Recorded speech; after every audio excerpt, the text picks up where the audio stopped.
La grande édition de l'information. Jean-Jacques Denis. Voici le sommaire. Les invités à la table d'honneur, une recommandation divine pour élever les enfants de Dieu, un programme qui s'est tenu à l'Hôtel du Dieu vivant, des témoignages dans cette édition. Lutte contre la vie chère en Côte d'Ivoire, le gouvernement veille au respect des prix plafonnés et met au défi tout contrevenant. Élection à la FIF, Didier Drogba dépose sa candidature et la place sous le sceau de l'unité. Et en fin d'édition, nous retrouverons Emmanuel Kofi dans la rubrique Sport pour connaître les résultats de la Ligue 1 et Ligue 2 en Côte d'Ivoire. Bienvenue à toutes et à tous. Radio La Voix Sainte, la chaîne de la rédemption. Les invités à la table d'honneur, une révélation de Dieu inspirée à son serviteur, le sacrificateur de l'Éternel, l'apôtre Bongué Kessé, le leader du centre de prière, l'Hôtel du Dieu vivant. Le samedi 9 avril 2022, tous étaient réunis à cette table de transition qui marque le passage du désert à la promesse de Dieu selon Josué 5, versets 11 à 12. L'Éternel a instruit au peuple présent à prendre les fruits que les enfants d'Israël ont consommés à leur arrivée à Canaan, la terre promise. Ce programme a été un instrument d'élévation pour certains et une guérison divine pour d'autres. Moi, c'est Samon Mokele Marie-Chancel. Bon, c'est la maman là qui m'a invité. Avant-hier, on se croisait dans un salon de coiffure à Yopougon et elle parlait du programme. Le père m'a invité. Ça m'a intéressé. Puis elle dit encore inscrire sur lui. Le Seigneur m'a disposé les choses. C'est la coiffeuse elle-même qui a payé pour moi-même d'ailleurs. Quand on parlait, elle dit bon, il faut inscrire son nom, elle va partir. Maintenant, tout à l'heure, quand on était à table, depuis que papa a commencé à prier, j'ai commencé à avoir froid. En même temps, j'ai mal au bas-ventre. Je me suis dit que bon, je ne comprenais pas. Au fur et à mesure, il y avait froid et puis il y avait mal au ventre. Il y a eu envie de pisser. Bon, j'attrapais, puis un coup, c'est comme si pipi est sorti. La soeur m'a accompagnée dans les toilettes. J'ai découvert que je saignais. En fait, il y avait mieux. Le Seigneur m'a visité quand on a commencé. Le Seigneur me disait que si vous sortez de ce lieu, que vous n'avez pas été béni, c'est grâce à votre cœur. Sinon, il a tout préparé. Il nous a donné tout. Les anges étaient venus, je ne sais pas si c'est des anges, mais ils étaient sur des chevaux. Ils sont venus pleins. Et puis il y a un qui est descendu, qui est venu vers nous. Et puis il a posé la question, qui croyait que je suis? Qui suis-je en esprit? Et puis j'ai dit, je réponds à la place des autres, tu es Dieu. Après ça, la vision est partie. Et puis, il y a eu tellement... Quand papa était là qui prêchait, j'ai vu des ailes qui avaient des ailes, qui battaient des ailes. Ici, ils étaient ici, ils battaient les ailes. Et j'ai demandé au Seigneur, qu'est-ce qu'il veut nous montrer, qu'est-ce qu'il veut nous faire savoir. Il dit, nous acclamons votre victoire. Dimanche, les chrétiens du monde entier ont célébré la fête des rameaux, une date qui marque l'entrée triomphale du Christ à Jérusalem selon la Bible. Les fidèles chrétiens de l'église méthodiste unie de Cocody Temple Jubilé ont eux aussi commémoré cette importante fête. Pour le pasteur Roger Messou, cette célébration témoigne notre appartenance aux valeurs de Christ. En ce jour, nous célébrons la fête des rameaux qui est une commémoration, mais mieux, qui est la manifestation ou le témoignage de ce que le Seigneur et Sauveur du monde Jésus-Christ de Nazareth a fait il y a de cela à peu près 2000 ans dans sa terre natale. Il faut aussi noter que le dimanche prochain, les chrétiens vont célébrer la Pâque, une fête qui commémore la résurrection de Jésus-Christ.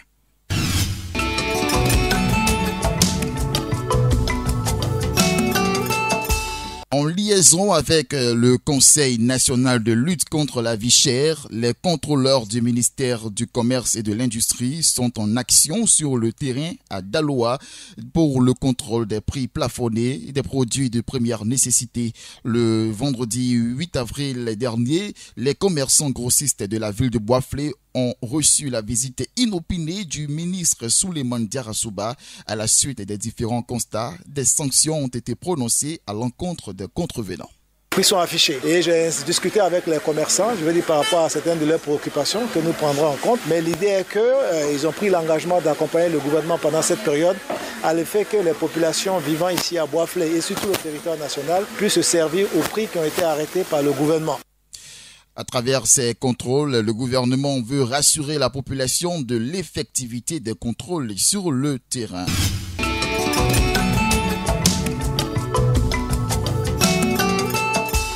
Hors de chez nous, à présent en Afrique du Sud, Jacob Zuma va engager de nouvelles poursuites alors que son procès pour corruption débute enfin.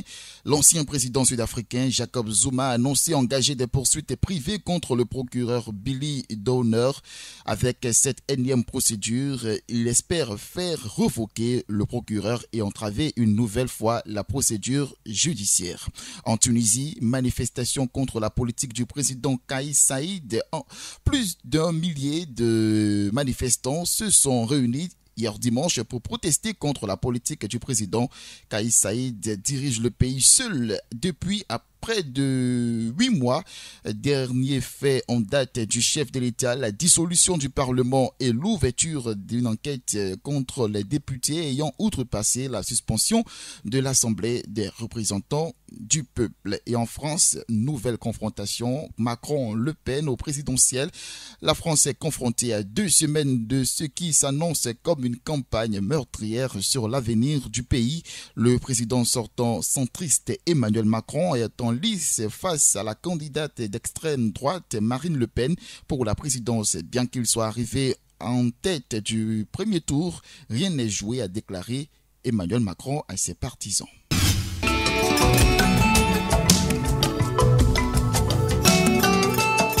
On l'annonçait en titre, le dépôt de candidature pour les élections à la Fédération ivoirienne de football a démarré et s'est tenu le vendredi 8 avril et a pris fin le dimanche 10 avril dernier. Au cours du point de presse de la commission électorale, Madame Mariam Daougabala a annoncé un total de 107 dossiers de candidature enregistrés, dont 6 pour le poste de président de la Fédération ivoirienne de football. On l'écoute. Au poste de président de la Fédération ivoirienne de football, 6 candidatures ont été enregistrées. Ce sont, par ordre de dépôt, celles de M. Yaté Elele Jean-Baptiste et sa liste restant à compléter. M. Aka Arnaud et sa liste restant à déposer. M. Kwaku Konan Laurent et sa liste. M. Yassine Idriss Diallo et sa liste, M. Diabaté Sori et sa liste, M. Didier Drogba et sa liste. L'international ivoirien Didier Drogba fait partie des candidats à l'élection de la présidence de la Fédération ivoirienne de football. L'ancien capitaine des éléphants a déposé hier dimanche sa candidature accompagné d'une foule en liesse. Après le dépôt de sa candidature, Didier Drogba s'est adressé à toute cette foule en déclarant que cette candidature est celle de l'unité. Cette candidature est celle de l'unité. Cette candidature est celle des acteurs du football. Et ce sont eux, aujourd'hui, qui ont posé leur candidature. Cette candidature est la vôtre. Mon projet, notre projet, est celui de la renaissance du football. Tout à fait en lien avec la vision d'émergence insufflée depuis une dizaine d'années par le président de la République. C'est le projet de la renaissance et celui de l'émergence. Je suis sincèrement content et j'ai hâte que la campagne démarre officiellement. Shalom, je suis Didier Drogba. Je vous invite à suivre Radio La Voix Sainte, la chaîne de la rédemption. Que Dieu vous bénisse.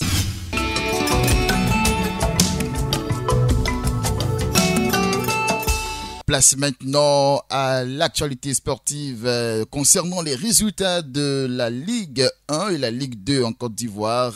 Et juste après ce qui suit, nous poursuivons. Radio La Voix Sainte. Radio La Voix Sainte, la chaîne de la rédemption. Emmanuel Kofi est avec nous. Bonjour Emmanuel. Bonjour Gigi, bonjour à tous les auditeurs. Oui, avec toi, on découvre les résultats des matchs de la Ligue 1 et Ligue 2 professionnelle en Côte d'Ivoire. D'abord, l'Africa Sport. Sinon, les supporters de l'Africa Sport peuvent se réjouir de leur victoire face aux fermiers d'Abengourou. Oui, après une série de 3 matchs sans victoire, l'Africa Sport a renoué avec la victoire à l'issue de son déplacement à Agniberokro pour défier l'US Fermier ce samedi 9 avril 2022 sur un score de 1-0. Rappelons que ce but a été marqué contre son camp par l'un des joueurs locaux. Et toujours le football local pour parler cette fois-ci de la Ligue 1, 17e journée, le FC San Pedro, le leader a été accroché par la Zida Bengourou ce samedi 9 avril 2022, score final 0 but partout. Malgré l'expulsion d'un joueur de l'Asie hier dimanche, le FC Boaké s'est imposé 2-0 face à Korogo. La FAD et la SOAD ont pris un point chacun, 2 buts partout. La SEC Mimosa est allé prendre les 3 points sur le terrain de l'ES Bafing en s'imposant 2-1.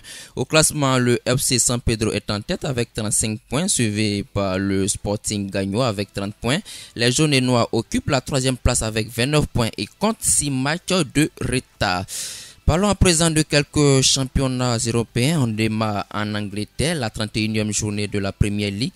Le gros choc entre le Manchester City et Liverpool a tenu ses promesses. Les deux grands prétendants du titre se sont quittés sur un match nul 2 buts partout. Au bout d'un match spectaculaire, les hommes de Guardiola ont mené 2 fois grâce à Kevin De Bruyne et Gabriel Jesus. Mais Diogo Jota et Sadio Mané et les Reds sont revenu. Sterling s'est vu refuser le but de la victoire sur une position de hors-jeu. Toujours en Angleterre, Manchester United s'est incliné sur le terrain d'Everton 1-0. Les Bleus de Chelsea se sont baladés sur le terrain de Southampton 6-0. Tottenham a battu Aston Villa 4-0. Et enfin, Arsenal a été surpris à domicile par Brighton sur un score de 2-1. Liga espagnole, la 31e journée également, le FC Séville s'est fait peur face à Grenade 4-2. L'Atlético de Madrid a été battu par Mallorca 1-0. Le Real Madrid s'est imposé 2-0 face à Retafe. Le FC Barcelone a arraché la victoire dans les dernières minutes sur le terrain de Levante. Score final 3-2 et revient à 12 points du leader, le Real Madrid, avec un match en moins. On joue également la 31e journée de la Ligue 1 en France samedi 9 avril. Le PSG s'est régalé sur la pelouse de Clermont 6-1 avec les triplés de Kylian Mbappé et Neymar Junior. Hier dimanche, Monaco a gagné face à Troyes 2-1. Seko Fofana et ses coéquipiers ont dominé Nice 3-0. Strasbourg et Lyon sont restés coude à coude, 1 but partout. Et l'Olympique de Marseille, après le déçu face à Montpellier 2-0. Le PSG est en tête du classement, suivi de l'OM. Et enfin, la 29e journée en Allemagne, vendredi 8 avril, Dortmund a battu Stuttgart 2-0 et revient à 9 points du Bayern qui a fait l'essentiel face à Augsbourg 1-0. Et enfin, Leipzig a largement dominé Hoffenheim 3-0. Merci Emmanuel Kofi pour ces différents résultats et cela met fin à notre journal. Bonne suite des programmes sur les antennes de Radio La Voix Sainte. Que Dieu vous bénisse.